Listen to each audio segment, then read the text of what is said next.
Hello guys, bersama saya lagi dalam Alright Nopod Channel. So, apa masalah ya Presiden Parti MC ini, sahabat-sahabat semua?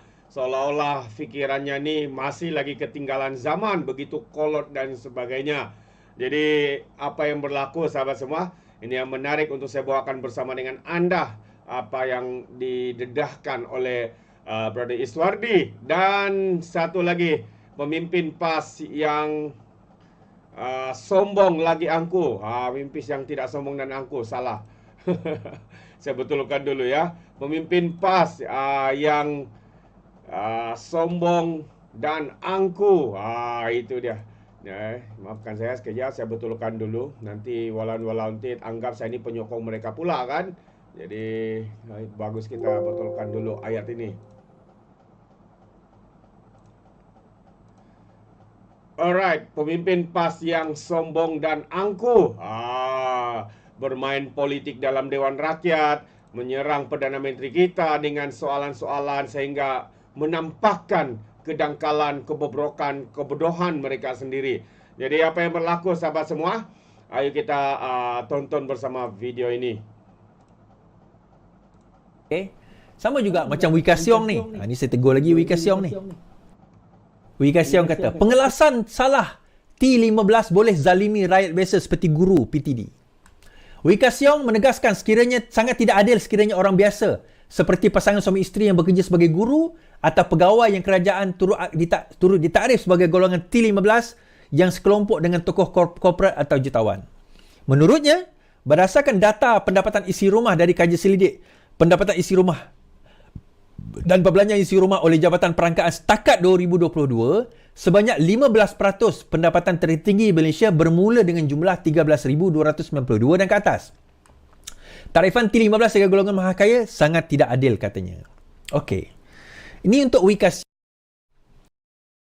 Padat, mudah, tahan lama dan berpatutan semuanya termasuk dalam produk pemerah pegang. Yang kamu sebut ni, tahun 2022 ni, data ini adalah zaman kamu memerintah dahulu. Okay, ini zaman kamu memerintah. Di dalam zaman kerajaan Madani ini, kita nak ceritalah kepada Wee Ka Siong. Kalau Wee Ka Siong tak faham lah benda ni kan. Menteri Ekonomi dah sebut, kita tidak lagi berdasarkan hanya kepada pendapatan semata-mata. Kalau diambil T15 itu daripada statistik tahun 2022 yang dibuat pada zaman dia memerintah dahulu, betul lah. Itu betul pada kadar dia memerintah dahulu. Zaman sekarang ini, walaupun dia dalam kerajaan, tetapi bukan dia memerintah, orang lain memerintah. Menteri Ekonominya orang lain, Perdana Menterinya orang lain, Menteri Keuangannya orang lain. So, kadar T15 itu nanti akan menjadi orang lain. T15 ni adalah simbol. Berkemungkinan dia bukan 15% pun. Jumlahnya mungkin kurang daripada itu. Untuk golongan maha kaya ini.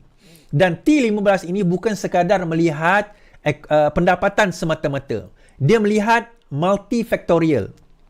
Apa multifaktorial tuan-tuan? Antaranya dia akan melihat jumlah isi rumah, pendapatan dia, tanggungan dia. Sebab itu kita kena isi padu. Yang mana Sarawak hari itu YB Karim Hamzah dia mempertikaikan tentang padu. Itu tujuan padu. So sekarang orang Sarawak hanya lebih kurang daripada 1.2 juta, tak sampai 1 juta pun yang mengisi padu. So lepas ni padu akan dibuka lagi tak? Berkemungkinan padu akan dibuka lagi. Padu akan dibuka lagi. Satu lagi adalah National Digital kah? Something like that. Padu akan dibuka lagi. So saya harap kena isi lah. Orang Sarawak kena isi, rugi lah orang Sarawak kalau tak isi. Nanti jangan komplain kan.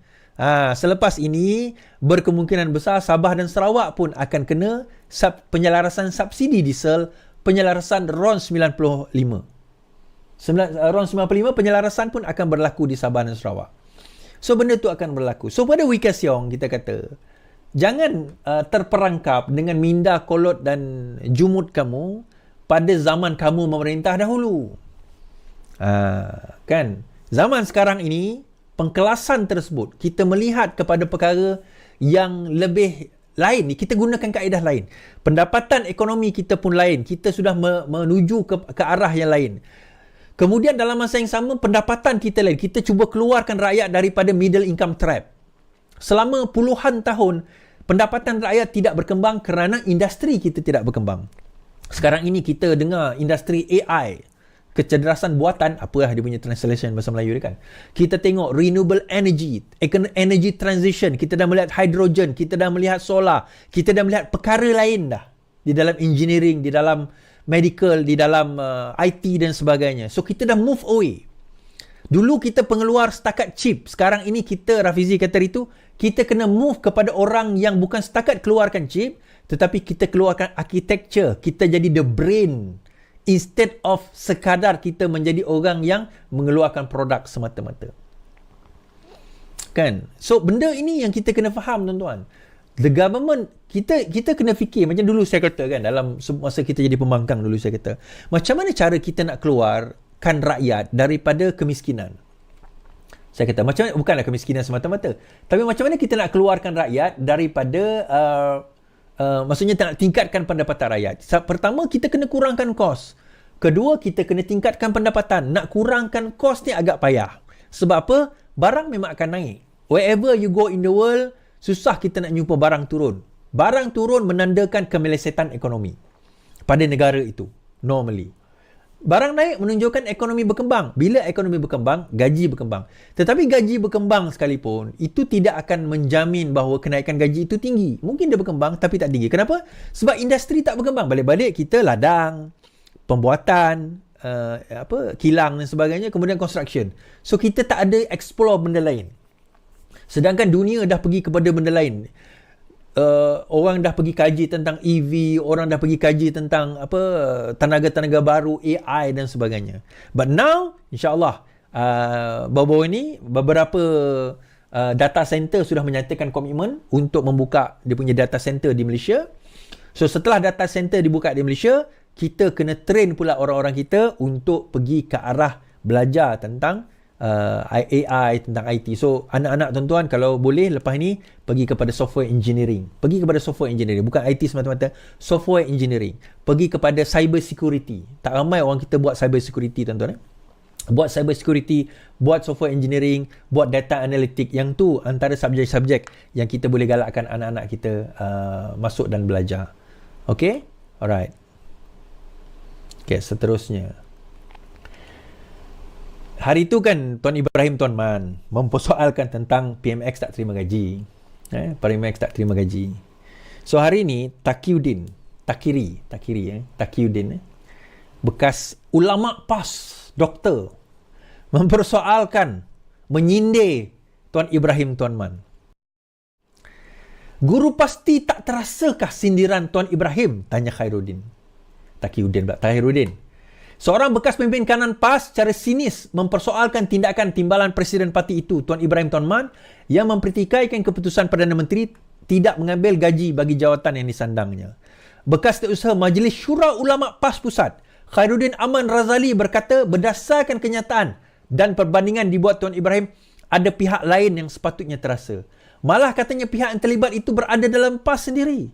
Menurut bekas ahli Parlimen Kuala Negeri itu lagi, Tuan Ibrahim menyindir Anwar sebagai malaikat kerana tidak mengambil gaji bagi tugasnya di dalam kerajaan. Justru, tambah Khairuddin, hujah tersebut mungkin digunakan Tuan Ibrahim untuk menjadi dalil dan justifikasi buat para pemimpin PAS yang mengambil gaji dan allowance sama ada sebagai menteri, menteri besar, ahli parlimen, exco dan pengurusi syarikat berkaitan kerajaan GLS. Sepatutnya, kata Khairuddin, pemimpin PAS perlu bersimpati pada nasib pekerja-pekerja parti, termasuk kaki tangan pendidikan prasekolah, iaitu Pusat Asuhan Tunas Islam Pasti yang diumumkan oleh Sayap Pemuda sebagai sukarelawan saja kerana dibayar gaji yang sangat-sangat rendah. Guru pasti ini malaikat barangkali yang tidak makan dan minum, tidak ada rumah dan tiada kenderaan, hanya terbang dengan sayap, katanya. Begitu juga pekerja parti di pejabat PAS yang menerima gaji hanya sekitar 400 atau 500 ringgit saja sebulan. Mereka juga malaikat barangkali. Kesian. Jadi sindiran Tuan Ibrahim sebenarnya sindiran pada guru-guru pasti dan pekerja parti yang atas nama perjuangan mengorbankan gaji mereka, kata dia dalam kenyataan santai. Semalam Tuan Ibrahim membangkitkan persoalan bagaimana Anwar memperoleh pendapatan berbelanja untuk keperluan harian jika tidak mengambil sebarang gaji daripada jawatan yang disandarnya. Menurut Parlimen Kubang Kerian itu, secara berseluruh, seorang rasul pun diberi peruntukan oleh Allah untuk rezekinya dan keadaan Anwar dianggap lebih daripada rasul. Dia kata, ni panjang lah, saya dah ulas malam kan. So kita kata, kalau tidak mengambil gaji itu dianggap sebagai malaikat, adakah Tuan Ibrahim juga nak menyindir ahli PAS?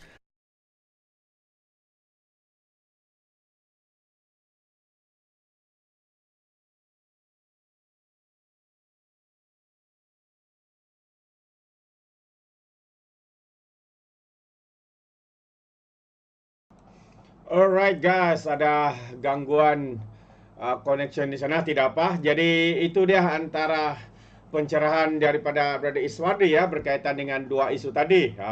Pertamanya berkaitan isu Presiden Parti MC ini yang cuba mempersoalkan kononnya, Ada banyak mitos. tetapi hakikatnya sahabat semua ya, kita boleh nampak bahwa itu hanyalah kata-kata daripada seorang yang meroyan semata-mata. Begitu juga dengan timbalan Presiden PAS yang menunggang ya nama-nama rasul, malaikat di dalam Dewan Rakyat. Ini antara satu perkara yang amat-amat memalukan kita sahabat semua.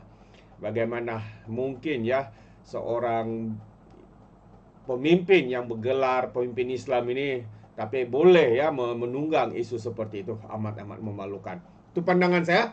Jadi bagaimana dengan anda sahabat semua? Anda boleh berikan komen anda di dalam ruangan komen. Jadi terima kasih, izinkan saya untuk mengundurkan diri. Dan seperti biasa peribahasa mengatakan tak apa pun kangkap, 2 tahun keinginan. Dalam bahasa Melayunya, tepuk dadah, tanya selera. Sekian saja daripada Alright Nampak Channel. Kita berjumpa lagi. Bye-bye.